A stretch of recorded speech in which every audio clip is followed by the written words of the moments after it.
Você está à beira da falência ou sendo perseguido por agiotas e não tem como pagar as suas dívidas. Porém, um jogo misterioso lhe é apresentado, prometendo te entregar um enorme prêmio em dinheiro. E tudo que você precisa fazer é vencer alguns jogos. O que você faria? Você conseguiria sobreviver a esses jogos?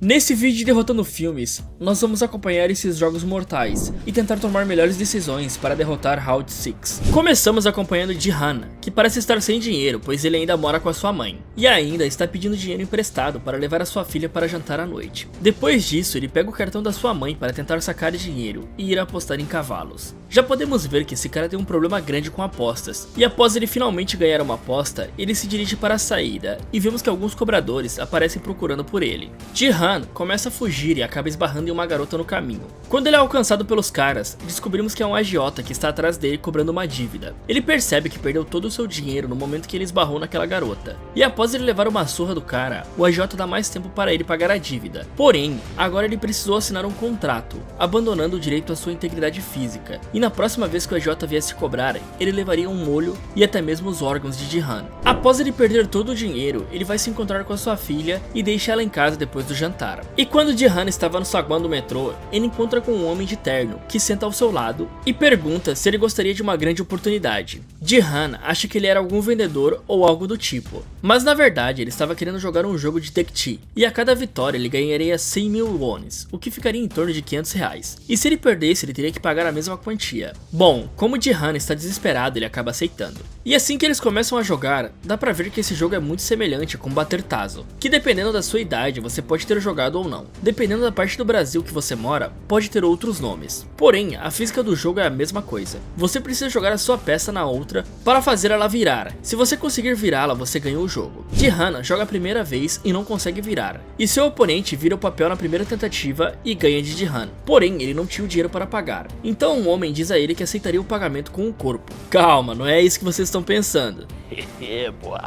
Então ele dá um tapa em Jihan e fala que descontaria 100 mil wones por cada tapa dado. Para Jihan ganhar esse jogo, ele precisava bater com o seu papel no centro do papel que está no chão. Dessa forma, ele terá mais contato e irá fazer o papel virar. Sim, eu vou falar papel, que é bem mais simples do que falar o nome original do jogo. Como dá pra ver, Jihan está tentando mirar nos cantos. Mirando no centro daquele papel fica muito mais fácil de virar e ganhar o jogo. E talvez colocar aquela parte lisa para cima pode ser que ajude a virar mais fácil, pois parece que a parte com as dobras fica um pouco elevada do chão. Só que o cara perde algumas vezes para conseguir ganhar e leva alguns tapas no processo. Ele fica tão empolgado por ter ganho que ele tenta dar um tapa no rosto do cara de terno. E após terminar o jogo, o cara de terno fala que dá pra ganhar muito dinheiro jogando. Porém, Jihan fala que não iria entrar em nenhum esquema de pirâmide. Então o engravatado fala tudo sobre a vida de Jihan, falando sobre as suas dívidas com agiotas e bancos, dizendo que ele deve 160 milhões para agiotas e 255 milhões de wones para bancos. Ok, a dívida desse cara não é nem um pouco pequena.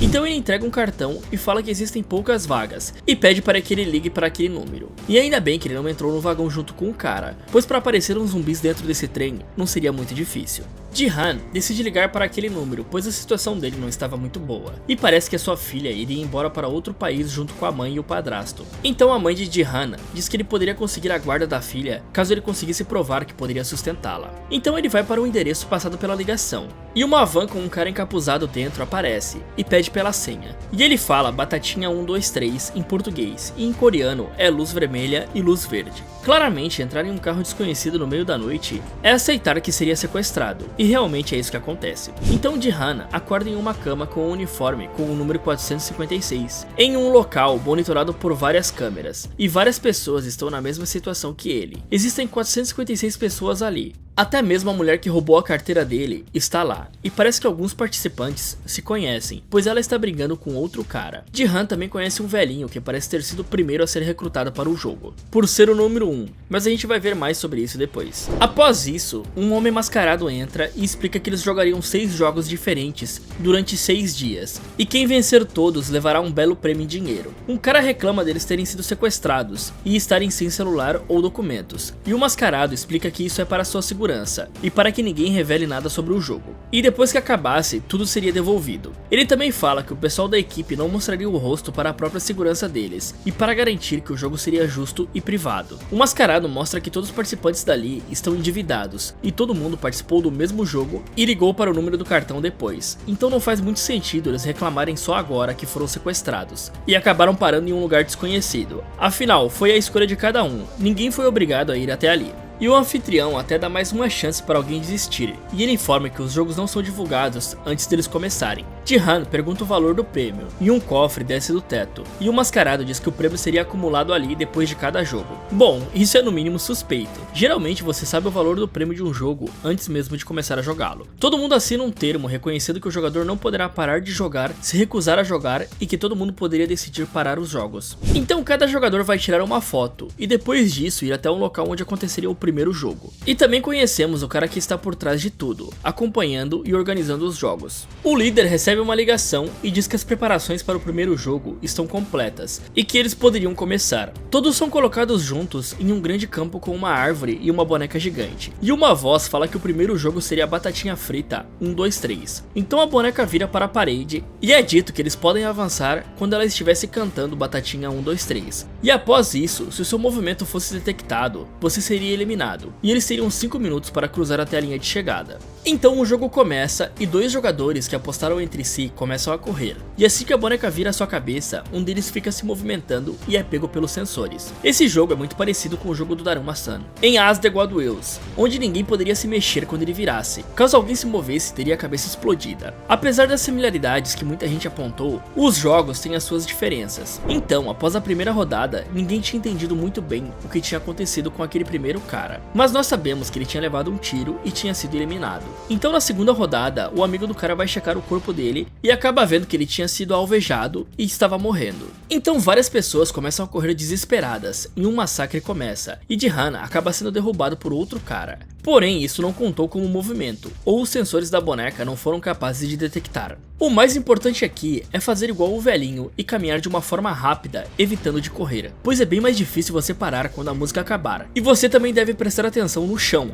para não acabar tropeçando em nenhum corpo. A estratégia de Sang-woo de usar o corpo como uma cobertura pode ser um pouco perigosa, pois o cara da frente pode se mexer e levar um tiro, e a pessoa acabar sendo varada por esse tiro, fazendo com que você seja baleado de tabela. E eu acho muito difícil você não se mexer após levar um tiro. E se você reparar bem, algumas pessoas morrem sem se mexer muito, e outras, no caso os personagens principais, se mexem um pouco e nada acontece. Mas manter a calma e de preferência apenas andar rápido, como se você estivesse fazendo marcha atlética, pois dessa forma você também mantém mais contato com o solo, e quando a cabeça da boneca começar a virar, ficará fácil de você parar de marchar. Correr nessa situação pode acabar fazendo você ser pego pelos sensores na hora que você precisar parar. Dessa maneira você conseguiria sobreviver facilmente ao jogo e cruzar a linha de chegada sem levar um tiro. Jihan claramente não seguiu as estratégias. Provavelmente o tempo que ele ficou sentado em choque acabou prejudicando um pouco, né? Nessas situações você precisa aprender a ser racional e pensar rápido para continuar vivo. E no final, ele só tropeçou porque não usou bem da sua visão periférica para ver que tinha um corpo na sua frente. Por sorte, alguém conseguiu segurar ele. Porém, dificilmente alguém iria arriscar a própria vida para te salvar em uma situação assim. Então o jogo acaba e o teto do campo se fecha, mostrando que os participantes estão em uma ilha, distante de qualquer possível ajuda caso eles tentem fugir de lá. Depois disso, vemos como os corpos de quem morreu nos jogos são descartados e os soldados voltam para os dormitórios dos jogadores para avisar que eles venceram o primeiro jogo e mostrar a contagem de quantos foram eliminados. Dos 456 jogadores, sobraram apenas 201 jogadores. Então já dá pra entender que o objetivo do jogo é sobrar apenas um no final. Todo mundo começa a ficar desesperado querendo ir embora, e o soldado atira para o alto, dizendo que ninguém poderia desistir do jogo ou seria eliminado. Mas Sang-woo comenta sobre a regra de que a maioria poderia decidir se quer encerrar o jogo através de uma votação. O soldado concorda com a votação, mas antes ele mostra o prêmio acumulado. E digamos que essa galera tem problemas com dinheiro, e uma boa parte começa a ficar tentada a não desistir do jogo após ver os 25,5 bilhões de iones acumulados no cofre. E o soldado fala que se eles desistirem, o dinheiro de cada participante que foi eliminado seria entregue para as famílias dos mortos. Então eles começam a votação para para desistir ou não do jogo, começando pelo jogador 456, no caso, Jihan, que vota para sair. Quando falta apenas um jogador para votar, sobra apenas o velhinho para desempatar a votação, e ele acaba decidindo parar o jogo. E o soldado, por fim, comenta que os jogos estão parados por enquanto, e que se a maioria quiser participar novamente, eles estavam de portas abertas e recomeçariam os jogos. Então eles largam os jogadores na rua para voltarem para casa, e vemos que a maioria deles continuam com os problemas de dívidas. Sang-Hoo até ajuda esse cara com dinheiro para o ônibus, para ele conseguir chegar em casa, mesmo sabendo que ele está totalmente endividado. Jihan vai direto até a polícia falar sobre os jogos, mas ninguém acredita nele, pois ele não tem provas o suficiente de onde o jogo acontecia. Ele até entrega o cartão com o número de telefone que ele ligou para entrar no jogo, porém outra pessoa atende a ligação, e depois disso o número para de funcionar. Um detetive escuta isso e acaba ficando intrigado com a história, e depois Jihan encontra o seu amigo e eles conversam sobre suas dívidas, e ele descobre que sua mãe estava internada no hospital por causa de uma ferida nos pés, que acabou complicando por causa da diabetes, e ela precisava ser internada, porém ele não tinha dinheiro para isso. Passamos para o detetive que está procurando seu irmão que desapareceu há algum tempo, e ele acaba encontrando o mesmo cartão no quarto do seu irmão. Acompanhamos também Sebayo na busca por seus pais que estão na Coreia do Norte, e Abdul Ali que está sem receber no seu trabalho por um bom tempo, e ele acaba machucando gravemente o seu chefe em um acidente. E Sang-Hoo está conversando com a sua mãe pelo telefone pela última vez, antes de decidir tirar sua vida por causa das dívidas, mas alguém acaba tocando a campainha e deixando outro cartão, dizendo para ele ir para o mesmo local de antes para voltar ao jogo. Jihan tenta pedir dinheiro emprestado para o seu amigo, para pagar o tratamento da sua mãe, mas ele não consegue nada, então ele vai beber em um bar e encontra o velhinho que era o jogador número 1. Eles falam sobre aquilo ser uma boa coincidência. Será? E começam a beber e conversar sobre voltar para o jogo, mas Jihan ainda não está convencido a voltar. Por último, ele tenta pedir dinheiro para sua ex-esposa, e ela manda ele embora, e o atual marido dela acaba chegando e encontrando ele lá dentro, pedindo por dinheiro. E quando Jihan está indo embora, o atual marido da ex dele vai dar um dinheiro a ele, dizendo que ele nunca mais deveria aparecer na frente da família ou da própria filha, o que faz Jihan agredir o cara e sua filha ver tudo isso acontecer. Na volta para casa, ele encontra com o detetive, que pergunta sobre o jogo, e Jihan mente dizendo que não sabia de nada. E antes de entrar em casa, ele encontra um novo cartão na sua porta, convidando ele para jogar novamente. Todo mundo entra nas vans novamente, e vemos que o detetive está seguindo a van de Jihan, e ele chega em um cais e os carros entram em um navio. Jun-Ho consegue nocautear um soldado e se infiltrar entre os funcionários do jogo, e todos os jogadores acordam novamente no dormitório. E agora eles decidem formar equipes. A princípio eu não vejo problema em você formar um grupo, porém você precisa ter em mente que no final do jogo vai sobrar poucas pessoas, e as chances de você precisar eliminar algum colega de equipe pode ser bem grande. Vemos também que dos 201 jogadores, 187 voltaram para o jogo, e o líder manda eles ficarem de olho nos que não voltaram. E Sebayo bola um plano de andar pela tubulação do local para dar uma olhada. Mienayo dá cobertura para ela. Ela vê que os soldados estão cozinhando algo, mas ela acaba precisando voltar. O detetive conseguiu se infiltrar entre os soldados e está em um dos quartos fazendo anotações sobre tudo que viu. No dia seguinte, eles recebem o café da manhã e vemos que um cara parece estar recebendo informações sobre quais seriam os próximos jogos. Sang-Hoo pergunta o que Sebayo viu naquela noite anterior, dizendo que os jogos são da infância dele, e provavelmente por ela ser da Coreia do Norte, os jogos seriam diferentes, e se ela desse alguma dica para ele, seria possível saber qual seria o próximo jogo. E ela comenta sobre ter visto os funcionários derretendo açúcar na noite anterior. Eles chegam em um parquinho gigante, e a voz manda eles escolherem uma das figuras. Sang-Hoo lembra de um doce que ele comia quando era criança, e junta isso com o que Sebayo disse sobre os funcionários do jogo estarem derretendo açúcar, e ele deduziu que poderia ser o jogo. Então, em vez de falar para seus companheiros, ele sugere que eles se dividam em grupos, cada um escolhendo uma das formas. E Sang-Hoo escolhe uma das mais simples, e Jihan fala que iria pegar o guarda-chuva, e o velhinho escolhe a estrela. Sang-Hoo, mesmo suspeitando do que poderia ser o jogo, deixa seus colegas escolherem as formas mais complexas. Talvez você pudesse usar a lógica aqui e tentar escolher as formas mais simples, mesmo sem saber qual seria o jogo, e principalmente não deixar um cara manipular o jogo só porque você acha que ele é o mais inteligente do grupo. Se ele fosse tão inteligente assim, ele não estaria endividado igual você. Depois disso, cada um recebe uma caixinha com um biscoito de açúcar e uma agulha, e eles teriam 10 minutos para destacar a forma escolhida. Quem tirou o triângulo e até mesmo o círculo vai ter uma vida fácil nesse jogo. Agora as pessoas que pegaram o guarda-chuva e a estrela vão sofrer um pouco. Esse biscoito é feito com açúcar derretido e bicarbonato de sódio. Esse jogo parece ser bem simples, porém a fragilidade do biscoito pode deixar ele bem perigoso. Existem algumas estratégias que podem ser usadas para tentar recortar a forma do biscoito. Virar o biscoito e usar a luz para ver o seu desenho e recortar por ali é uma das melhores formas. Você também pode usar a tampa daquele pote como uma espécie de martelo, e a agulha como uma talhadeira, porém aqui você precisaria ser extremamente preciso para não quebrar o biscoito. Arqueólogos usam um método parecido em escavações, para encontrar possíveis objetos enterrados, sem danificá-los no processo. Você até mesmo poderia tentar esquentar a agulha de outra forma, além do isqueiro usado por Mineo. Por exemplo, tirar o casaco e esfregar ele na agulha. Eu não garanto que essa última iria funcionar muito bem, mas a fricção entre a agulha e o casaco poderia esquentar a agulha o suficiente para ajudar a destacar a forma do biscoito. Além de lamber a parte de trás do biscoito, igual Jihan fez, poderíamos usar mais saliva ou até mesmo suor para ajudar a derreter o biscoito. E na primeira vez que Jihan coloca o biscoito contra a luz, podemos ver que ele tinha um rachado no guarda-chuva. E talvez seria bem difícil dele destacar corretamente esse biscoito, mas digamos que as lambidas dele valeram a pena, e acabaram funcionando no final. E pelo que vemos, também não é proibido trapacear, pois a jogadora 212 conseguiu usar o isqueiro e ainda repassou ele para o 101, e nenhum deles foi pego. Com certeza, as câmeras pegaram esses dois esquentando a agulha e trapaceando. E todo mundo que sobrou começa a lamber os biscoitos para tentar se salvar nos 30 segundos restantes. E até parece que dá certo, para alguns pelo menos, né? Então um dos caras que seria eliminado ataca o soldado e pega sua arma, tentando usar o outro soldado como refém. A ideia funciona, mas quando ele pede para ver o rosto do cara, ele fica em choque por ser um rapaz jovem, e acaba atirando em si mesmo. O mestre do jogo chega e finaliza o soldado que revelou o seu rosto, dizendo que quem se revelasse para os jogadores seria morto, e essa era uma das regras.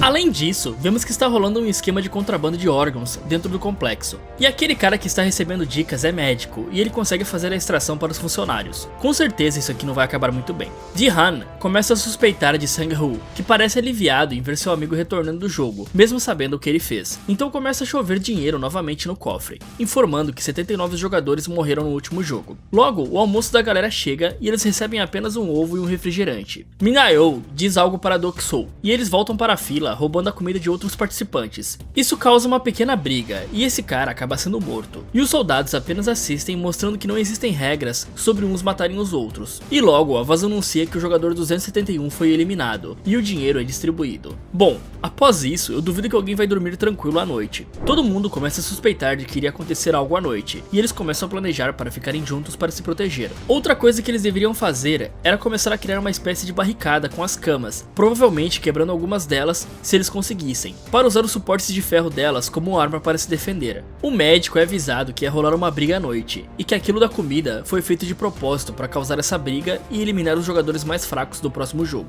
O número 111 tenta procurar a gangue de Deok-Soo para tentar se proteger durante a noite, mas não dá muito certo a ideia no início, até ele falar para Deok-Soo que ele saberia qual era o próximo jogo. As luzes se apagam e ninguém faz um abrigo, todo mundo deitou nas camas e ficou esperando, como se nada fosse acontecer. Logo, uma carnificina começa e os beliches são derrubados de propósito pela equipe dos jogos. Se você não planejou nenhuma estratégia, o melhor era ir para um canto e tentar ficar escondido, ou até mesmo subir nos beliches que não foram derrubados, pegando uma barra de ferro e ficar torcendo para não precisar se defender. É bem melhor do que sair procurando pessoas para atacar e contar com a sorte para não acabar levando um golpe fatal de alguém. O grupo de Jihan procura o velhinho, mas não o encontra, e depois eles acabam lutando contra a gangue. Do nada, o velhinho aparece em cima de uma das camas, pedindo para o jogo parar, e automaticamente a luta é parada pelos soldados. Estranho, não? Então todos se apresentam para uma revista, e vemos que 27 pessoas foram mortas naquele jogo bônus. E Mineo, que está jogando seu próprio jogo, chama Deok-Soo para dar uma relaxada, e ela tenta extrair alguma informação do cara sobre o médico. E ela também pede para os dois ficarem juntos até o final. Mineo também fala que se ele a atrair, ela iria matá-lo.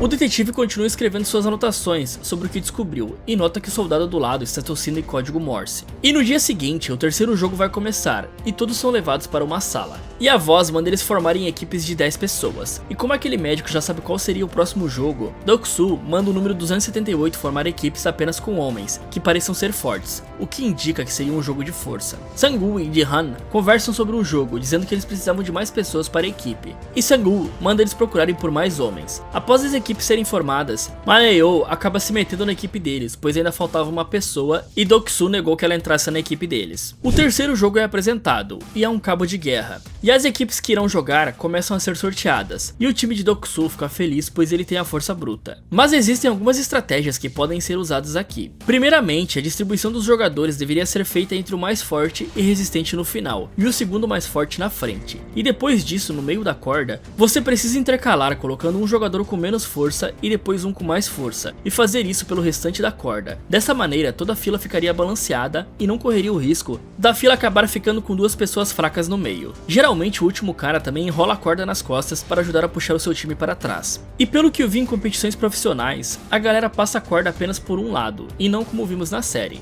Eles também usam uma estratégia parecida com a que o velhinho passou, de praticamente ficar sentado segurando a corda. Os caras praticamente puxam a corda tentando deitar. Dessa forma eles usam mais força nas pernas do que nos braços, puxando a corda com a força das pernas. E pelo que deu pra ver nas competições, o time que consegue aguentar ser puxado por mais tempo acaba fazendo o outro time ficar cansado. E quando finalmente eles começam a puxar, fica muito mais fácil de ganhar. Então eles deveriam ficar na posição desses caras, com os joelhos flexionados e na linha dos ombros, e com as costas retas, ficando com os calcanhares no chão. Dessa forma, você vai deixar seu peso fazer o trabalho, e sempre usando as suas pernas para puxar. E garotas, não se enganem, só porque Sang-Hoo disse que precisava de mais homens para o jogo, não quer dizer que isso é melhor, pois existem competições profissionais de cabo de guerra para ambos os sexos, e a estratégia é a mesma. Então eles começam o jogo deitando para trás de uma forma meio diferente do que eu falei. O certo seria ficar agachado e com as costas retas e os joelhos alinhados, para ficar aguentando o outro time puxar. E só para lembrar, eles também não distribuíram corretamente os jogadores pela corda. Eles seguram por 10 segundos, olhando os outros jogadores fazerem força, e quando um começa a escorregar, eles começam a puxar praticamente pulando, o que acabaria fazendo essa galera escorregar. Para puxar, eles deveriam usar aquela posição, dando passos lentos para trás, evitando que você perca contato com o chão. A outra equipe acaba se recuperando, e Sang-Hoo tem uma ideia de dar 3 passos para frente para acabar desequilibrando os oponentes. Eles contam até 3 e fazem a estratégia, e Gi-han quase acaba caindo, mas a estratégia acaba funcionando, e eles finalmente derrubam um outro grupo, e terminam completamente exaustos e com suas mãos bem machucadas. E agora só sobrou 40 jogadores. Mine-Oh tenta entrar no grupo de Gi-han, puxando o papo com a galera, e Sang-Hoo comenta que a noite pode ter outra briga, e eles precisavam se preparar. A equipe faz uma barricada com o restante das camas, para impedir que alguém passe ali à noite. Doksu vai tirar um sarro de Gi-han, e Gi-han acaba deixando ele confuso ao perguntar se ele confiava na sua gangue, o que acabou deixando o cara com o pé atrás sobre o dormir à noite, pois ele começou a pensar que qualquer um do seu grupo poderia matá-lo, por ele ser o mais forte do grupo, e isso ainda acabou garantindo que não tivesse nenhuma briga à noite. Eles organizam duplas para vigiarem durante a noite, revezando com outras pessoas após um tempo, o que é bem inteligente, e provavelmente vai funcionar se os dois vigias não acabarem dormindo, né? Sang-Hoo e Ali fazem a primeira ronda, e eles conversam um pouco sobre as suas vidas, e aí vemos que o detetive finalmente se junta ao grupo que está extraindo os órgãos dos participantes eliminados, e parece que o cara que ele matou no começo fazia parte do esquema e era um dos entregadores. Doksu começa a suspeitar do médico que está demorando muito para retornar ao dormitório. Enquanto isso, a equipe de contrabandistas começa a discutir entre si sobre a última entrega estar com olhos estragados e que isso foi descontado do pagamento, além de outros problemas que eles tiveram. Após retirar os órgãos, o médico pede pelo próximo jogo, e os soldados ainda não sabem informar qual era o jogo, o que faz o cara ficar bem bravo, pegando um bisturi e indo para cima de um dos soldados. Uma luta acontece e o médico mata o soldado e foge da sala, deixando o outro cara lá. O médico volta até a sala do parquinho e começa a discutir com o soldado, que diz não se importar por ele ter matado seu companheiro, e eles poderiam voltar para a sala e jogar o corpo dele no incinerador e continuar com seu esquema de contrabando normalmente, e que se os dois fossem pegos ali, ambos morreriam. Então, para ganhar a confiança do médico, ele mostra o seu rosto. Enquanto isso, o detetive e mais um cara estão indo fazer a entrega, descendo por uma escada onde tem dinamites na parede, e o soldado fala que os VIPs iriam explodir tudo quando o jogo acabasse. Essa pergunta acaba deixando o soldado desconfiado, e ele descobre que aquele ali não era o número 29 original. Ele ameaça o detetive com uma faca, e Jun-Ho puxa o seu revólver e começa a interrogar o cara, pois antes eles falaram que um dos corpos estava sem um rim, e o detetive tinha recebido o rim do seu irmão. O soldado diz que seria impossível isso ter acontecido, pois era uma mulher, e ele manda ir verificar a lista dos jogadores na sala do líder. O soldado tenta convencer Jun-Ho para eles trabalharem juntos, mas acaba sendo finalizado por um tiro. Jin-Han lembra de seu passado e do seu amigo que acabou morrendo em uma greve que ele fez no seu trabalho antigo, e naquela época eles fizeram uma barricada parecida com aquela, mas a situação não acabou muito bem. O velhinho também começa a passar mal após a conversa dos dois, provavelmente por causa do tumor que ele tinha mencionado no começo. Ele estava com febre e Ji-Han começa a cuidar dele. O líder acaba descobrindo sobre o esquema da galera e diz que não ligava deles roubarem os corpos, mas sim por eles terem destruído a igualdade que todos tinham ali no jogo, e por isso ele não poderia ser perdoado. O soldado e o médico são mortos, e o detetive vai até a sala do líder procurar pela lista dos jogadores, enquanto o líder encontra os corpos e toca uma sirene indicando que existia um problema na ilha. Uma busca começa nos dormitórios, e vemos que o velhinho acabou fazendo xixi nas calças, e todos se direcionam para o próximo jogo. Mas antes, eles veem os contrabandistas pendurados, por terem violado as regras do jogo. O líder também fala que aquilo não iria mais se repetir. Enquanto isso, o detetive está tirando fotos dos arquivos do líder, e podemos ver que nenhum arquivo possui o jogador número 1, e as listas começam a partir do jogador 2. Estranho, né? Então o telefone toca, informando que logo os VIPs iriam chegar na ilha. E na sala do pré-jogo é falado para os participantes formarem duplas, com quem eles queriam jogar, e quando eles apertarem as mãos, as duplas seriam formadas. Todos começam a formar suas duplas, e Minayo insiste para ser a dupla de Jihan, ou de qualquer um dos participantes, mas ninguém quer jogar com ela. E Sang-woo ignora Jihan e faz a dupla com Ali, dizendo que a maioria dos jogos ali precisava de inteligência ou força para ganhar, e se eles fossem uma dupla, eles seriam imbatíveis. E Jihan não consegue encontrar ninguém até que ele vê o velhinho em um canto sentado sozinho,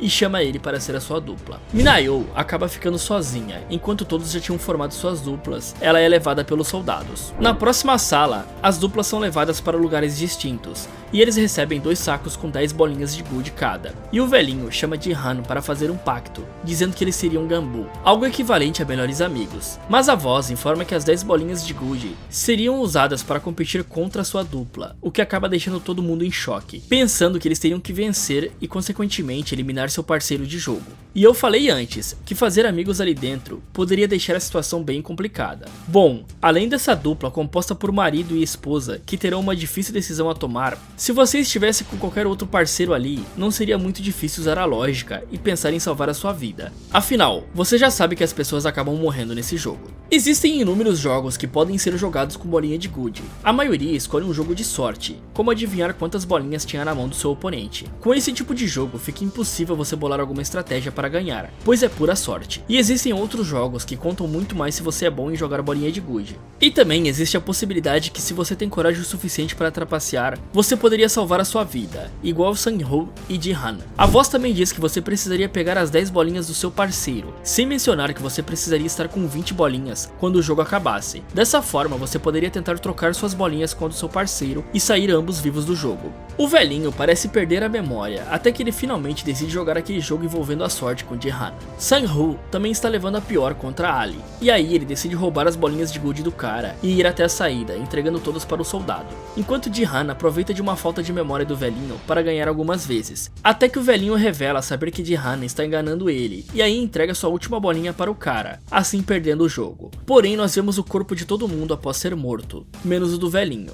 O líder continua procurando pelo intruso, mas não tem sucesso em encontrá-lo, enquanto os jogadores voltam para os dormitórios, e eles veem que Minayo acabou ficando viva por não ter uma dupla para jogar. O corpo daquele soldado é encontrado na ilha, e os VIPs finalmente chegam lá para apreciar os jogos finais, e todos eles usam máscaras douradas de animais. E o anfitrião, que tem umas mãos de um senhor de idade, manda o líder receber os VIPs. E aí eles vão assistir o próximo jogo e apostar em quem poderia vencer. Também podemos ver pela conversa deles que existem jogos pelo restante do mundo, e a versão coreana é uma das melhores. E agora vemos que o detetive pega um dos garçons e rouba seu traje para servir os VIPs no lugar do cara. O próximo jogo está prestes a começar, e digamos que o cara que perdeu a sua esposa não irá participar desse jogo. O líder apresenta o próximo jogo, e uma ponte de vidro é mostrada para os VIPs, enquanto os participantes chegam em uma sala onde eles devem escolher um dos manequins numerados de 1 a 16 na sua frente. E é claro que sem saber qual jogo seria, é muito arriscado escolher ser o primeiro ou o último.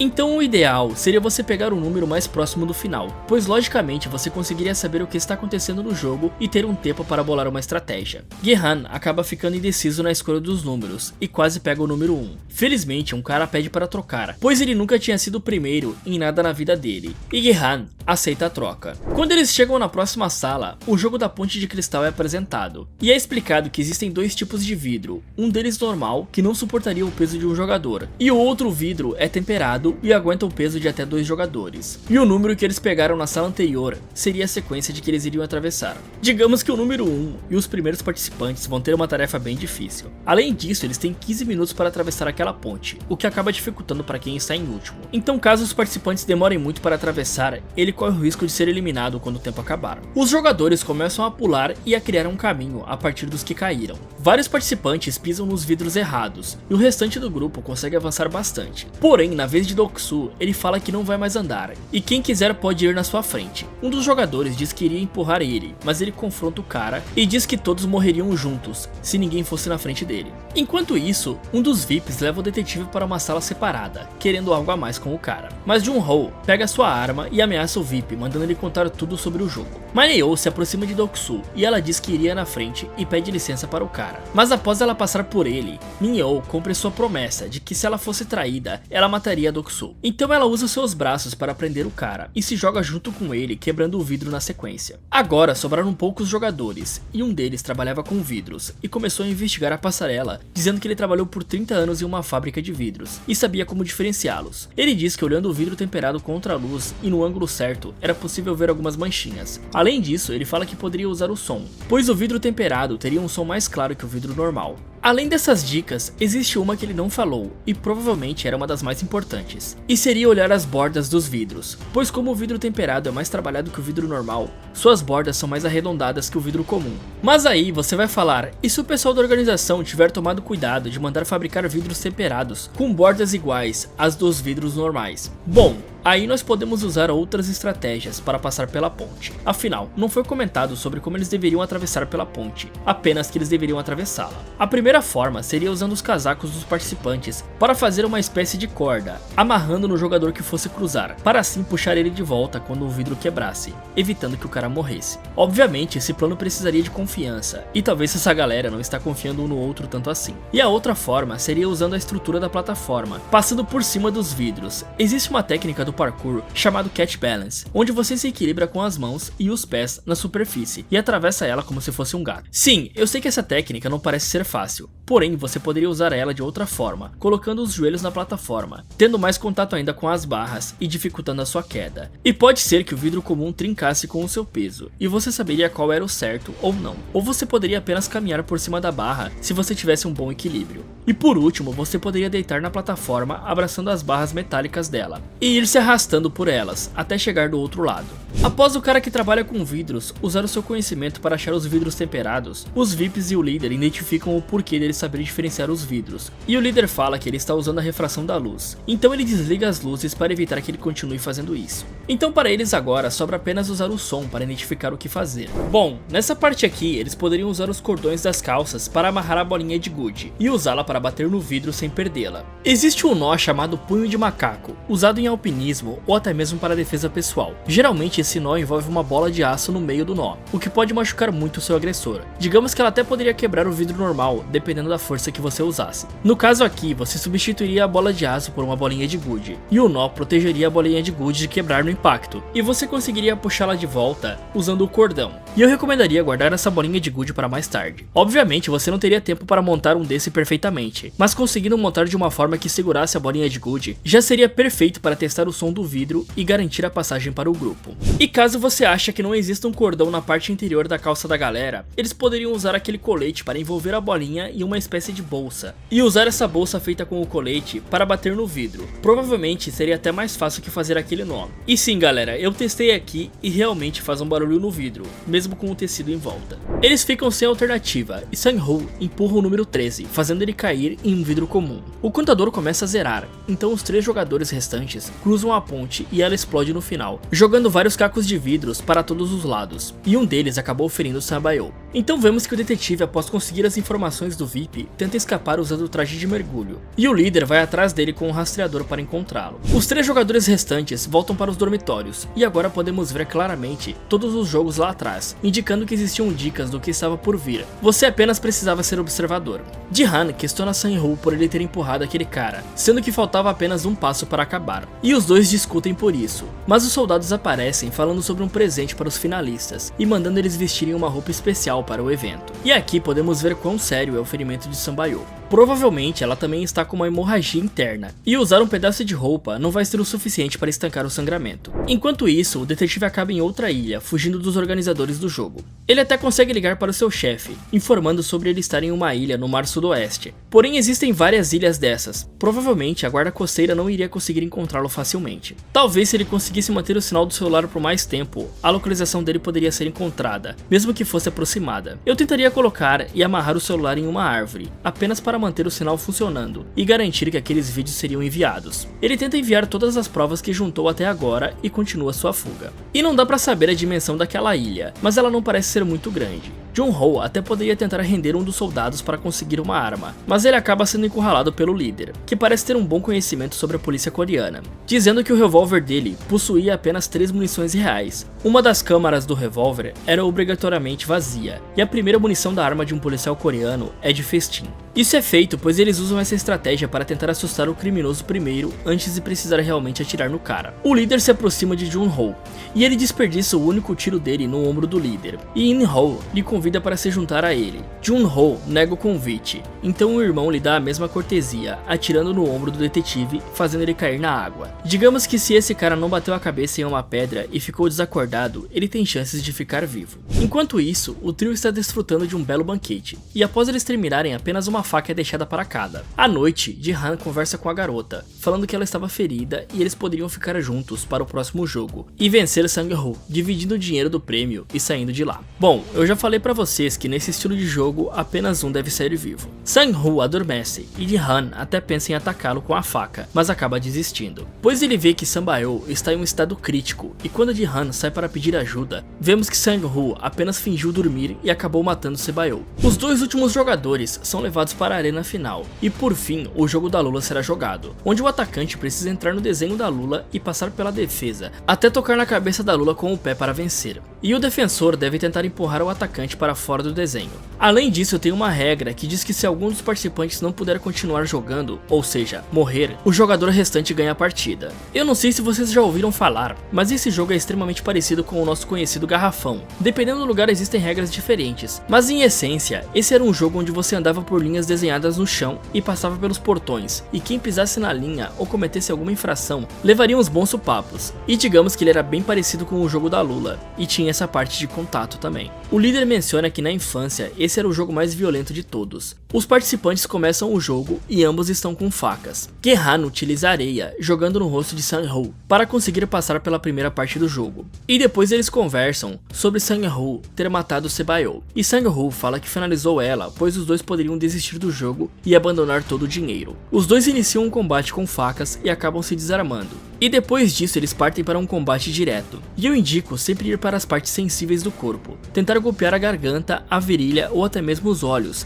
Dessa forma você consegue incapacitar momentaneamente o agressor. E aí, Ji-Han poderia finalizá-la com a faca depois. Por fim, Ji-Han consegue vencer a luta, mas ele não consegue finalizar Sang-Ho e começa a andar até a cabeça da Lula. Porém, ele desiste no meio e diz que queria fazer uma votação para desistir do jogo. Mas Sang-Ho não aceita e usa aquela faca que estava do seu lado para acabar com o jogo e com a sua vida. Após isso, o líder dá os parabéns para Gi-Han por ganhar o jogo, e ele pergunta por que eles faziam aquilo, e o cara explica dizendo que era igual a uma corrida de cavalos, e que ele também ficou surpreso pela vitória de Gi-Han, e ele é jogado na rua vendado, amarrado e com um cartão na boca. Quando ele checa o extrato do cartão, ele vê que o prêmio inteiro estava lá, ficando completamente em choque com o que aconteceu. Ele até encontra a mãe de Sang-Ho, que fica preocupada com ele e dá algo para ele levar para casa. Ela também menciona que fazem 2 dias que a mãe de Gi-Han não atende o telefone. Chegando em casa, ele encontra sua mãe no chão, e ela acabou falecendo por causa da sua doença, o que deixou Gi-Han completamente devastado. Um ano depois, vemos ele em um trem do metrô, indo até o seu banco, que o chamou lá para tentar mudar a conta dele e oferecer um serviço que rendesse mais juros. Gi-Han acaba pedindo dinheiro emprestado para o bancário, indicando que a sua fortuna estava toda lá parada.